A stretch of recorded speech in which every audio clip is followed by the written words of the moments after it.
Bonsoir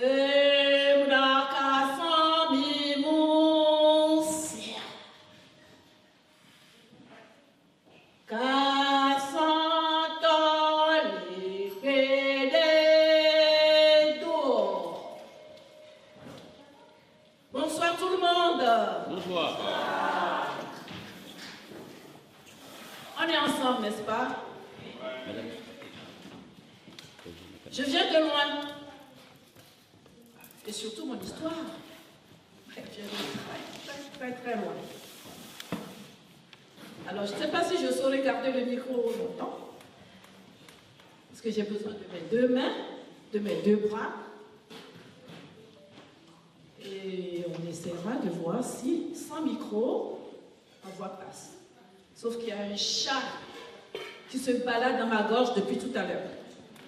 Alors, mon histoire vient du Togo. Vous m'entendez tous? Oui. Elle marche, cette histoire. Elle court, elle vole. Mais seulement parfois, elle y va. Et mais mon histoire, elle ne démarre pas si elle n'a pas commencé dans sa langue. Et là, je vais vous inviter. Et vous me répondez. Je vous présente mon histoire, vous l'accueillez. Si elle ne se sent pas accueillie, elle s'affaisse. Alors je vous dis, mais c'est drôle, et vous me répondez, et tournez va.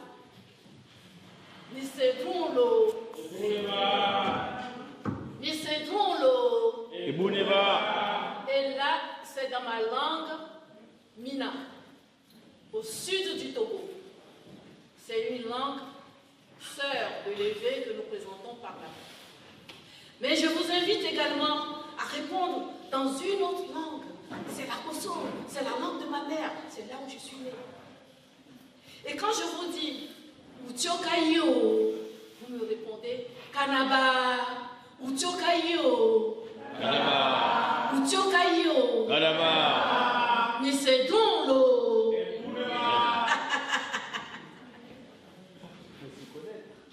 Et donc son ka.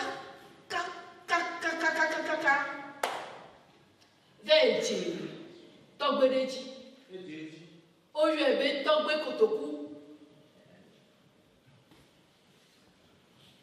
et Douanzon na Veji, Yeba Votataji, Bazon Veji, Nubiotos. Oh les wanyaya didi akpa ma gble le yovo be gbeme. Et mon histoire démarre. Elle marche, elle court, elle vole et va tomber sur un vieillard. Un vieillard très particulier. Et ce vieillard, on l'appelle dans le village Togbe Kotoku. Et l'histoire marche, elle vole et tombe sur son pagne, ce qu'on présente là. Et l'histoire continue de rouler même parfois et va tomber sur un jeune mendiant. Qu'est-ce qui peut bien les réunir? C'est que ce vieillard, il fut un temps, il a connu son temps, il était riche et il habite dans une belle case, une des plus belles cases du village.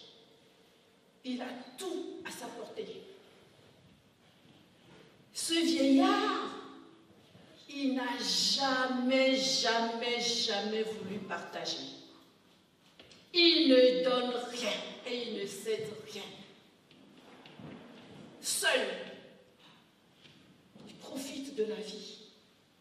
Il se fait d'aimer, il se construit, il s'achète, il a même réussi à s'acheter ce prestigieux tissu qu'il conserve soigneusement dans sa case.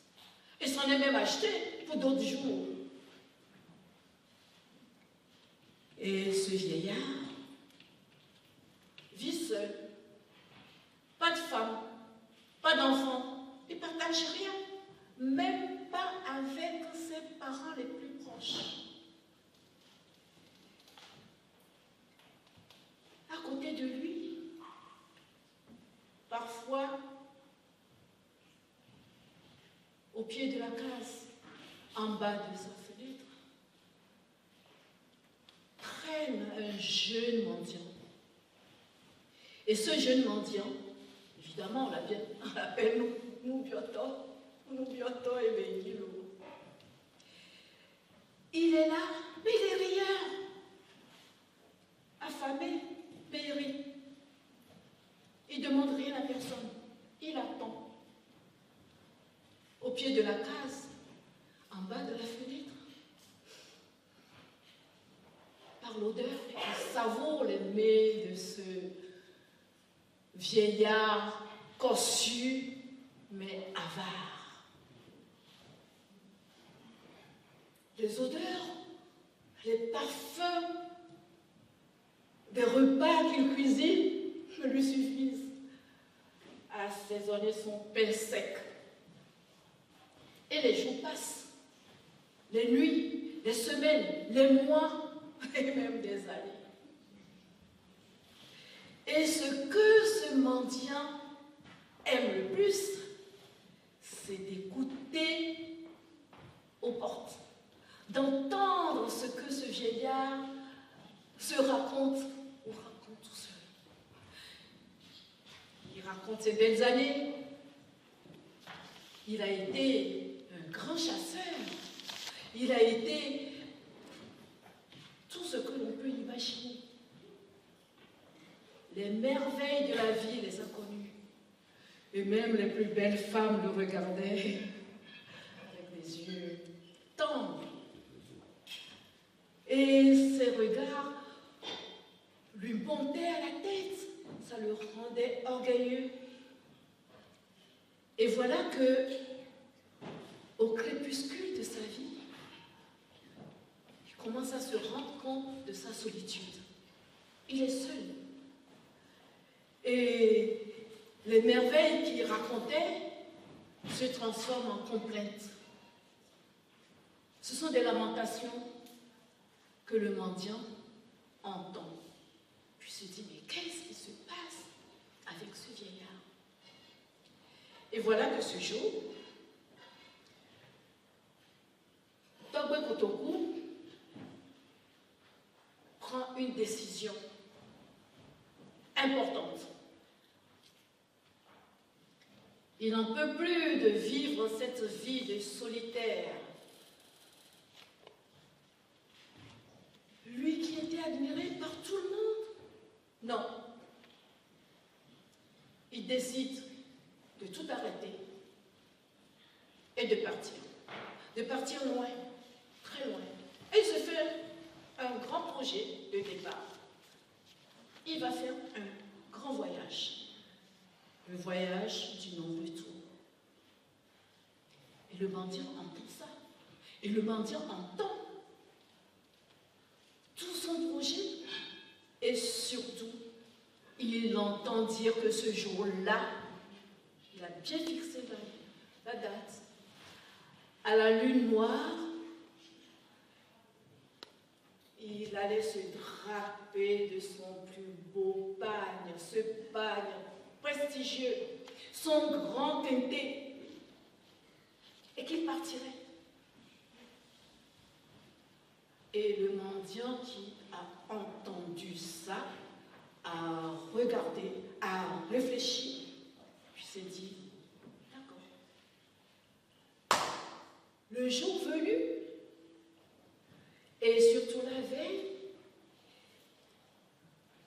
Togbe Kotoku prépare son départ. Il se prépare mentalement. Il se prépare mentalement et il se serre la main. Il se parle à lui tout seul. Oila mido benawe. Oila mido benawe, mido beni jamato. Ae, ae, kenyamo, mi po suroda, e kialemo, mi po suroda. Il se dit au revoir et dit au revoir à tout le monde. Oila mido benawe. Oila mido benawe, mido bene jamato. Ae, ae, kinyamo, mipo suroda, e kialemo, mipo suroda. Il fait ses adieux au monde. Et il se couche.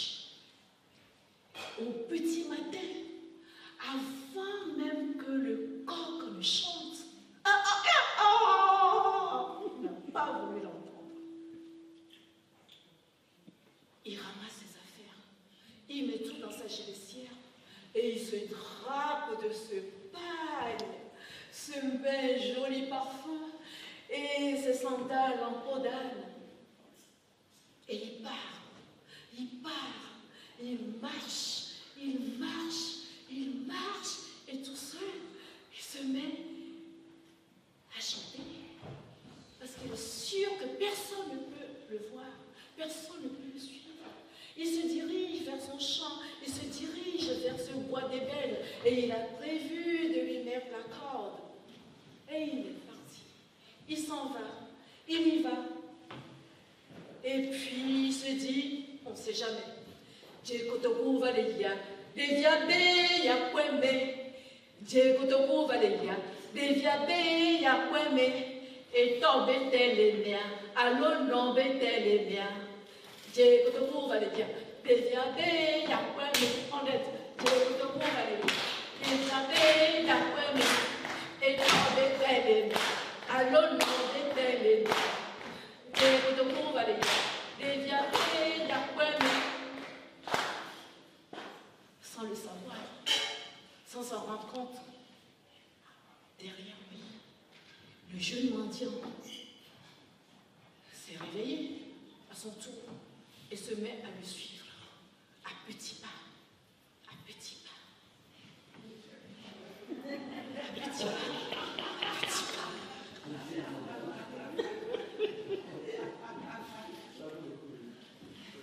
Et le vieux Togbé Kotoku emprunte le sentier qui mène à son champ, à travers les herbes hautes, un tout petit sentier. Il s'en va et le mendiant, le jeune mendiant, derrière lui, le suit. Le suit, sauf que ses pieds sur l'herbe et ces herbes hautes qui le frottent font du bruit, ça fait chia, chia, chia, chia. Et le vieillard, Togbé Kotoku, de temps en temps, s'arrête et se dit, est-ce que j'entends ce que j'entends? Il se retourne brusquement pour s'apercevoir de rien. Bon, il continue. Djekotoku valeya, devia be ya kweme. Djekotoku valeya, devia be ya kweme. Et ça continue. Il continue. Une deuxième fois, il s'aperçoit d'une présence derrière lui. Il se retourne subitement. Il ne voit personne. Il recommence. Il continue. Djekotoku valeya, devia be ya kweme. Djekotoku valeya, devia be ya kweme. Et tant était les mains. Alors, était les mains. Il continue à marcher. Il fait silence. Puis on entend encore chut.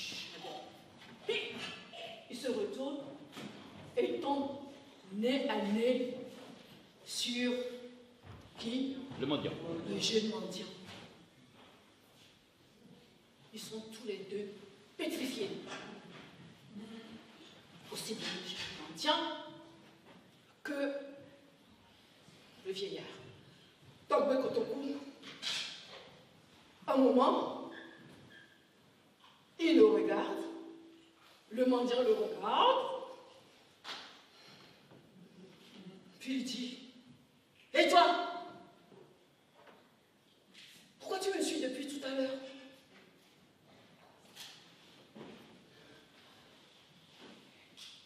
Et le jeune mendiant, tremblotant, lui dit, « Je t'ai entendu parler tout seul. J'ai entendu ton programme, ton projet. Alors je te suis. Comme tu as décidé de partir, je me suis dit que peut-être que ton grand-père, ton quintet, si tu n'en voulais plus, je pourrais le récupérer. Alors là, Togbe Kotoku, qui n'a jamais rien partagé avec quiconque, le regarde droit dans les yeux et sa colère se transforme en une tendresse inimaginable. Il fond en émotion et se dirige vers le jeune mendiant qui, lui, tremblait de peur. Et quand il est arrivé au jeune mendiant, il lui dit, « Viens mon ami, viens mon ami. Je ne pouvais pas imaginer que l'on puisse envier quelque chose chez moi. Donc il y a quelque chose d'enviable dans ma situation. Viens, on rentre à la maison. » Et il se dirige chez lui avec le jeune mendiant. Il adopte. Et plus jamais on l'a vu seul. Seulement l'histoire ne s'arrête pas là. Le lendemain, Togbe Kotoku jette un coup d'œil à son pagne et se dit, mais ce pagne ne doit pas rester le privilège des grands.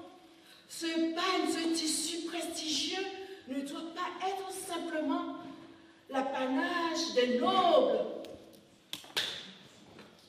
Il convoque un tisserand, le grand tisserand du village, et il ouvre sa cour à tout le village.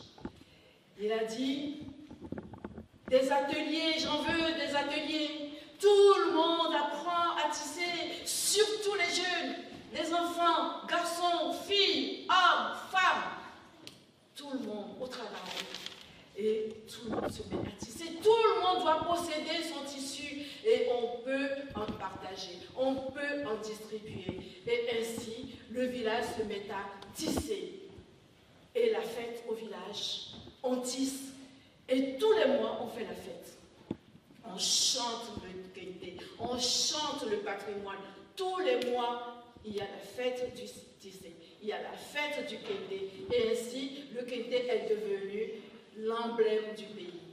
Et ainsi, on m'a menti. Et je suis venue vous mentir à mon tour.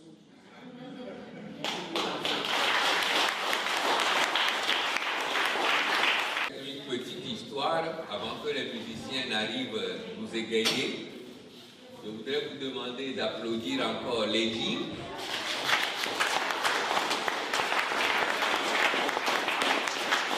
Je voudrais saluer, je sais qu'il y a 2 ou 3 autres conteurs dans la salle. Il y a Stéphanie, conteuse aussi, qui est là. Il y a Patrick, alors, mais manifeste-toi, parce que le compte, c'est un grand art. Hein. Il faut pas être gêné. Et puis il y a Catherine. Elle est sortie, Catherine. Bon, quand elle reviendra. Donc, beaucoup de femmes qui pratiquent cet art extraordinaire, parce que vous savez que les contes sont des écoles d'instruction, de distraction, d'enseignement, d'éducation et de médiation. Et je vais vous demander à Lady et sa clique si vous voulez vous asseoir quelque part. Je vais vous entretenir pendant 10 minutes en attendant les musiciens. On va mettre entre vous et nous et moi un mot de passe. Si je dis zi, je vous prie de me répondre za. Après, je vais dire bozi et la réponse va être boza. Et le reste va être automatique. Zi, Za. bozi, Boza. robozi, Boza. korobozi, Koroboza. bozi, boza. Bozi boza. Ah là, vous Boza, êtes bozi. trompé là. Bozi, boza, la réponse est boza, bozi. On recommence. Zi, Za. bozi, Boza. robozi, Boza. korobozi, bozi, boza. Ah, bozi. Et là, on tape des mains, on commence à bouger, on est dans l'ambiance. Bozi, boza. Bozi, boza. Bozi, boza. Bozi, boza. Je vais vous raconter l'histoire de l'une des plus belles femmes au monde.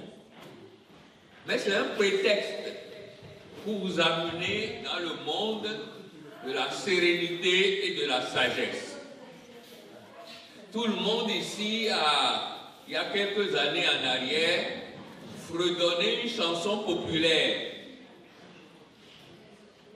Comme si je n'existais pas. Elle est passée à côté de Moi. sans un regard, reine de Saba. Et vous connaissez Saba? La reine de Saba, qu'on appelle Makeda, elle a gouverné du côté de l'Éthiopie, du Yémen. C'était l'une des plus belles femmes au monde. Très riche. À 15 ans, ses parents sont décédés d'une maladie contagieuse et, contrairement aux habitudes de l'époque, son père, dans son dernier souffle, a dit « Ce n'est aucun de mes garçons qui va me remplacer sur le trône, c'est ma fille. » Elle avait été préparée depuis 8 ans à gouverner. Et Makeda était prête. Elle a fait une seule réunion pour rassurer toute la communauté, les généraux, les officiers, en leur disant « Avec moi, vous aurez la paix, la sécurité, la liberté, la tranquillité, le succès et la réussite économique. Zi, Bozi, Robozi. Tout le monde lui a fait confiance et tout s'est bien passé. À 25 ans, elle avait tellement fait... Le royaume était tellement florissant, elle avait fait la richesse de tout le monde qu'elle pouvait quitter son royaume et explorer le monde. Et le premier voyage important qu'elle a décidé de faire, c'est de rendre visite au roi Salomon. Parce que l'écho de la sagesse du roi Salomon, le roi de Jérusalem, était parvenu sur toutes les terres. Et Makeda voulait aller voir ce roi dont on parle tant. Elle voulait mesurer son savoir à son savoir, affronter leur connaissance. Parce qu'elle, depuis 8 ans, tous les instructeurs, les éducateurs, les sages, les philosophes lui avaient inculqué des savoirs qu'elle pensait être seule à détenir. Zi, Robozi. Roboza. Elle fait un voyage de 3000 kilomètres à dos de chameau, avec des cavaliers, avec les ânes qui transportaient beaucoup de richesses. Et quand elle arrive enfin à Jérusalem, son cortège avait déjà envoyé l'écho de sa puissance, de sa beauté, de son intelligence, tout. Et le roi Salomon l'attendait. Et elle a été accueillie comme jamais autorité venant de l'étranger n'a été accueillie à Jérusalem. Il paraît que le roi Salomon avait mis du cristal sur sa salle de réception. Et quand Makeda est arrivée là-bas, c'est la première fois qu'elle voyait un sol qui reflétait ainsi. Elle pensait que, comme on avait mis de l'eau en dessous, elle risquait de tomber dans des flaques. Elle a soulevé sa grande tunique, ce qui a permis au roi de regarder ses cuisses et de sentir déjà des palpitations dans son cœur. Zizi! Et ils ont échangé des connaissances pendant un long moment, des soirées de distraction, de culture, jusqu'à ce que Makeda dise au roi Salomon, on m'a dit que tu étais l'un des plus sages de la terre. Salomon dit oui. Je n'ai demandé qu'une seule chose à Dieu lorsque j'ai prêté serment, de me donner la sagesse. Et je l'ai. Voilà que ce jour-là, elle demandait à avoir la preuve de cette sagesse. Quand aussitôt des officiers sont venus lui dire, roi Salomon, il y a un problème à la cour. Aucun juge n'arrive à départager deux femmes qui avaient accouché la même nuit. Cette nuit-là, l'une s'est endormie sur son bébé et l'a tué. Mais quand elle s'est réveillée, elle voulait s'accaparer du bébé de l'autre. Et ces deux femmes se disputaient, et les juges, on est avant Jésus-Christ, il n'y avait pas d'ADN. Donc on ne pouvait rien faire pour savoir de qui était l'enfant. Zi, Bozi, Robozi. Le roi Salomon demande à Makeda de l'accompagner jusqu'à la cour. Et une fois arrivé, on lui a posé le problème. Il a demandé juste à un officier, officier, amène-moi le bébé et les deux mamans. On a amené le bébé vivant et les deux mamans se sont présentées. Et le roi Salomon a dit, officier, dégaine ton épée. Et s'il te plaît, coupe ce bébé en deux. Comme ça, tu donnes une moitié aux deux mamans et la question est réglée. L'officier dégaine son épée et au moment où l'officier allait couper le bébé en deux, l'une des mamans s'est jetée pour protéger le bébé de son corps. Et l'autre qui dit non, non, laissez qu'on coupe ce bébé, comme ça personne n'en bénéficiera. Zi, Ozi, Robozi. Le roi lui-même s'est levé de son trône, s'est déplacé jusqu'à l'enfant, l'a bien émitouflé, emballé dans son tissu et l'a remis à la maman qui préférait que le bébé soit protégé et donné même à sa voisine plutôt que d'être coupé en deux. C'est ça l'instinct maternel. C'est ça l'amour qui est le plus fort de tous les amours. Je vous invite à vivre cet amour dans votre cœur et dans votre chair. Merci.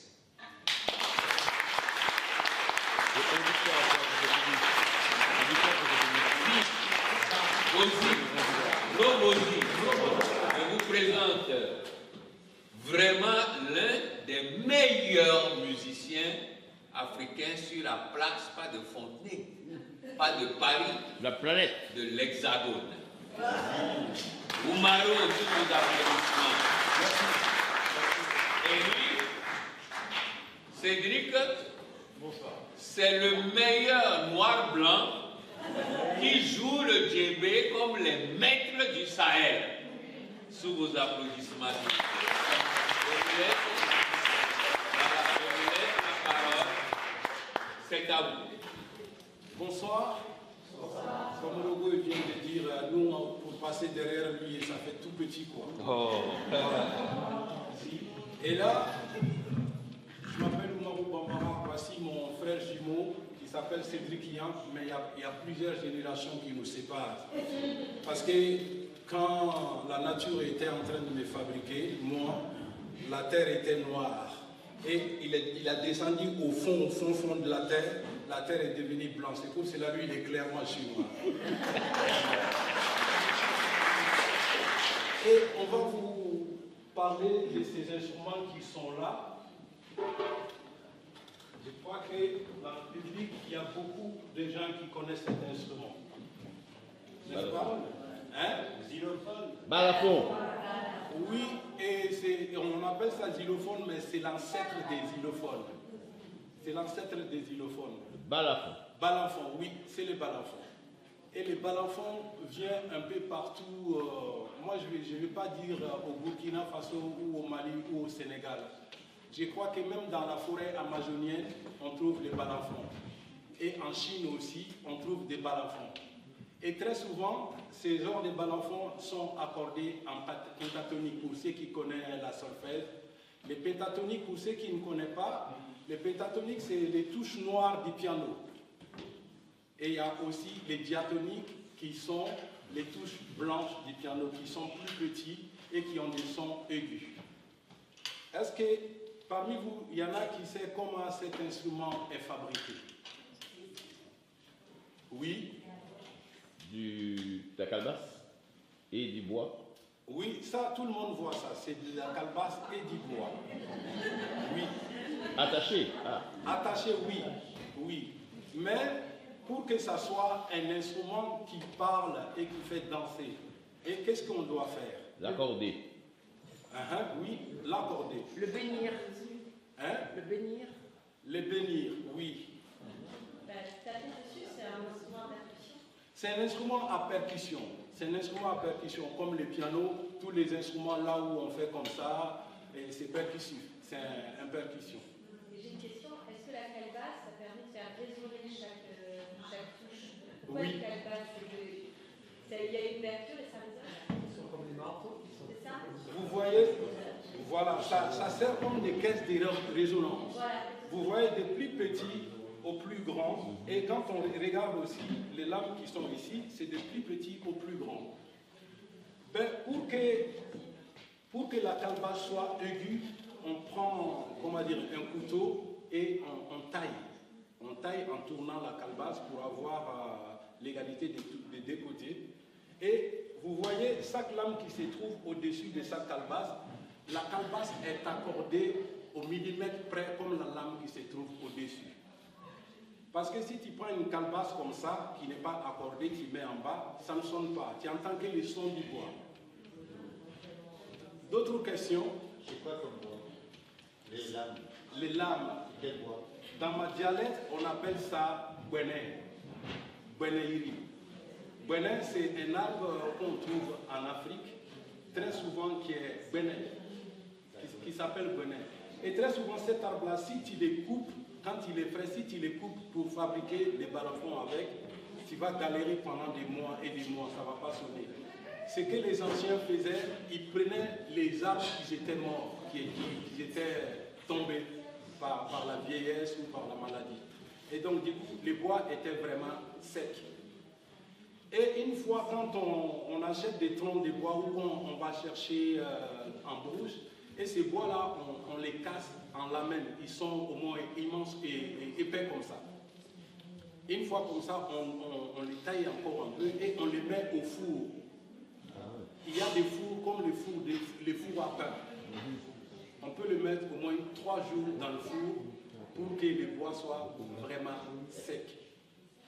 Et une fois quand le bois est sec maintenant, on l'accorde. Une fois quand on a fini de l'accorder, comment dire, la grandeur de chaque lame, c'est en fonction de ça qu'on fabrique les cadres. D'autres questions? Et donc les notes sont des questions. Les notes sont des notes qui sont d'un balafon à l'autre. Ils sont les mêmes? Non, ce ne sont pas les mêmes. Ce ne sont pas les mêmes. Parce que comme la gamme pentatonique, elle est large, elle est grande comme l'accord diatonique aussi. C'est comme quand ils achètent une guitare acoustique. Dans les guitares acoustiques, il y a plusieurs accords. Très souvent, chaque musicien ou celui qui joue la guitare chacun essayait de jouer dans l'accord là où il peut chanter mieux, sans s'efforcer la voix. Sinon, c'est assez large. Alors, cet instrument est accompagné de baguettes. Hein? Cet instrument est accompagné de baguettes. C'est joué avec des maillots. C'est joué avec des baguettes. C'est joué avec des baguettes. Et ces baguettes-là sont fabriquées avec la sève un arbre grimpant qui s'appelle, son nom scientifique, si je ne me trompe pas, c'est Edolphi andolphia. Son nom scientifique, c'est ça. Mais dans ma dialecte, au Burkina Faso, on appelle ça pomponi. Pomponi, pourquoi pomponi? Parce que cet arbre-là, quand elle fait des fruits, ces fruits sont comme la balle de ping-pong, mais ils sont jaunes. Et très souvent, quand c'est mûr, très souvent, les serpents, ils adorent manger les fruits. Voilà. Et c'est avec la sève de ça et qu'on fabrique les baguettes. Le bout. Voilà, les bouts. Et les baguettes en elles-mêmes, c'est un bambou. Il y a plusieurs sortes de bambous, mais ça, c'est des bambous pleins. C'est des bambous pleins. Voilà. Et vous voyez que par ici, je ne sais pas de là où vous êtes aussi, vous voyez, je vais vous montrer là, ces côtés-là. Vous voyez, il y a des choses qui sont là. Il y a des trous qui sont là. Vous les voyez ou pas? Oui, oui. Voilà. Et ces trous-là, aujourd'hui, on les colle avec des choses dérivées. Quand je dis les choses dérivées, c'est des plastiques. Ce sont des plastiques. Moi, quand j'étais beaucoup plus jeune, tout cet instrument-là était recyclable. De A à Z, tout était recyclable. Et les cadres, on les faisait avec des bambous et avec des peaux des vaches mouillées et coupées en longueur. Et la calebasse était collée avec des toiles d'araignée. Et les toiles d'araignée, et moi quand j'étais beaucoup plus jeune chez moi au Burkina Faso, les constructions des maisons, il n'y avait pas des toits en tôle. C'était avec des bambous. Et une fois quand ils ont fini de construire la maison, ils cassaient des bouts de bois et puis ils faisaient genre un plafond, mais avec que du bois. Et une fois ces bois-là mis encore, ils prenaient de la terre battue et ils mettaient là-dessus. Donc au fil du temps, il y avait des araignées qui se refusaient à l'intérieur dans ces bois-là pour faire leur toile. Et très souvent, on s'est déplacé de maison en maison pour aller chercher ça et les vendre à nos aînés. Et maintenant, comme la construction en Afrique aussi, c'est maintenant avec des parpaings et tout ça, des étages et tout ça, avec des tôles ondulées, on ne trouve plus ces animaux-là. Et donc, on prend des plastiques assez fins pour les coller avec. Voilà. Les toiles d'araignée, c'est pas comme celles qu'on voit nous souvent, parce qu'elles sont très écartées. C'était des toiles d'araignée très spécifiques, un peu comme des cocons, donc très denses, très fermées. Comme de la soie. Ouais. Comme de la soie, ça fait comme une pièce de 2 euros. Il fait leur toile, c'est comme la pièce de 2 euros, ça ne dépasse pas ça. Voilà. Et maintenant, très souvent, ces trucs-là, ces toiles-là, on peut les trouver dans les champs de bananiers. Dans les champs de bananiers. D'autres questions? On continue. Vous voyez les cordes qui sont là. Vous les voyez, elles sont noires. Et ça encore, ce sont des cordes d'alpinisme très très fins. En nylon. Moi, quand j'étais beaucoup plus jeune encore, ces cordes-là étaient faites avec la peau des chèvres, tressée pour attacher les balafons. Et donc, la peau, avec le temps, la terre peut les manger. Mais ça, avec le temps, la terre ne peut pas les manger. Et donc, le fait est que l'instrument aussi évolue avec le temps et sa construction aussi évolue pour les rendre accessibles à tout le monde. Voilà. Ça, c'était les balafons. Alors.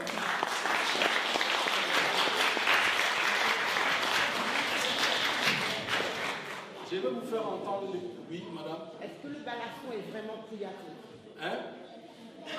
Est-ce que le balafon est Kouyaté? Et De la famille Kouyaté? non, non.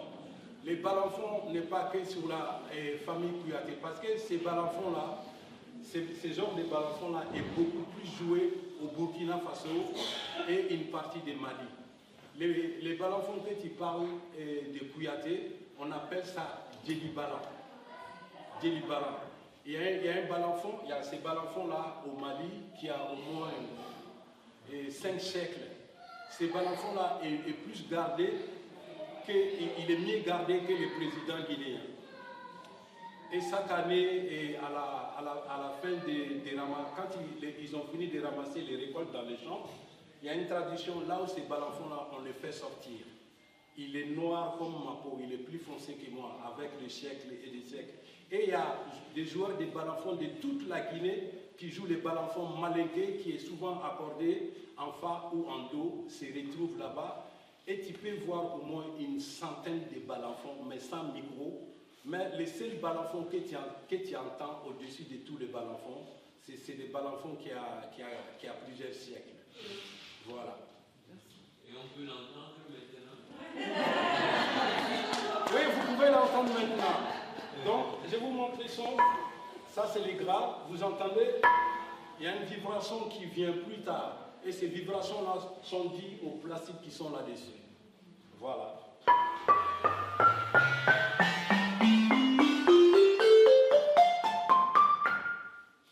Super. Voilà. C'est quelque chose que tu peux présenter le GB, s'il te plaît.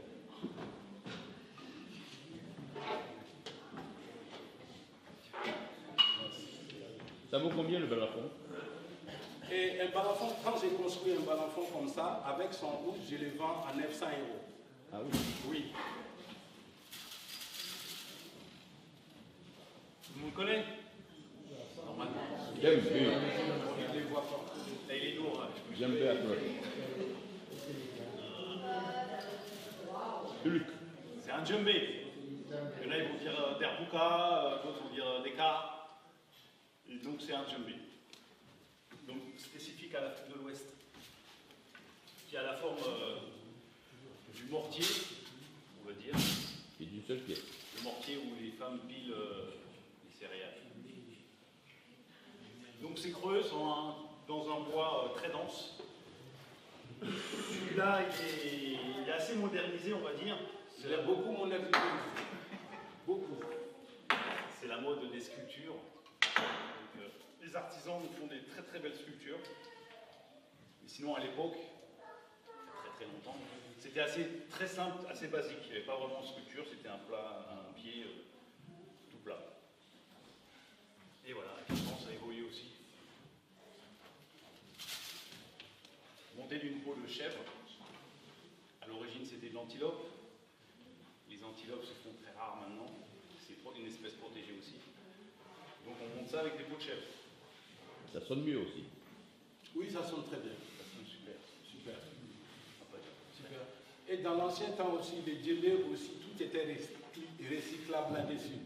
Parce que là, on trouve trois fers là-dessus, une en bas et deux en haut. Et là où il y a un qui est dans la peau et l'autre là où il y a les cordes, la punis qui attrape. Sinon, les cordes que vous voyez en vertical comme ça, quand j'étais encore beaucoup plus jeune, je reviens là-dessus. Et cet instrument-là, au fait, la manière que vous voyez sur le côté, c'était fait avec la peau des vaches. L'instrument était construit tout de suite avec la peau fraîche, la peau mouillée quoi. Mais une fois séché au soleil, les sons montent. Et quand moi j'étais beaucoup plus jeune, quand les anciens jouaient, on allait dans la brousse, on ramassait des foins et on mettait dans les sacs et on les regardait jouer et on attendait que la nuit commence à tomber. Une fois quand la nuit tombe vers 18h, 19h, le son de l'instrument est beaucoup plus grave. Donc pour les musiciens, il faut quelque chose pour que la peau soit tendue, pour qu'ils aient les sons qu'ils veulent. Donc on leur donnait des foins, ils nous donnaient des pièces et ils allumaient ces foins et du coup ils tournaient l'instrument là-dessus comme ça, vers le feu et ils tapaient pour voir si les sons qu'ils veulent que si ça arrivait. Voilà. Et maintenant on n'a plus besoin de ça, on peut les tirer comme on veut parce que C'est des fils solides qui sont là et il y a des fers là-haut. Voilà. À l'époque, on utilisait les matières qu'on avait à portée de main. Et maintenant, avec tout ce qu'on a comme matériaux, bah, on l'optimise. Ouais. Est-ce que vous voyez ces deux oreilles-là? Est-ce que vous savez comment on les appelle? Hein? Quand j'ai fait comme ça, quel son ça fait? Quand j'ai fait comme ça. Comme un chacha. Hein? Comme un chacha. Hein? Cymbale, chacha. Non, mais ces sons-là, par exemple, quand moi je fais comme ça, si vous voulez reproduire les mêmes sons qui est là, vous allez faire comment? Des graines dans un truc. Non, juste le son. Ça. Non, ça s'appelle les ségué-ségué. Parce que ça fait ségué-ségué-ségué-ségué-ségué. Oui.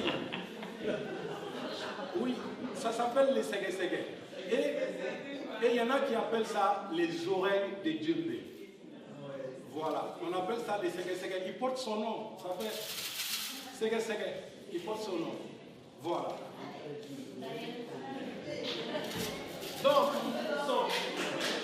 Donc maintenant on va jouer. On va jouer et pour vous dire aussi que ce n'est pas interdit de danser. Ok? Très souvent, ces instruments-là, quand on les joue, les gens dansent. Les gens dansent. Parce que c'est un instrument qui est assez profond. C'est un instrument des ancêtres, donc du coup, il faut danser. Voilà.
vous jouez les derniers morceaux. Amitié. Merci.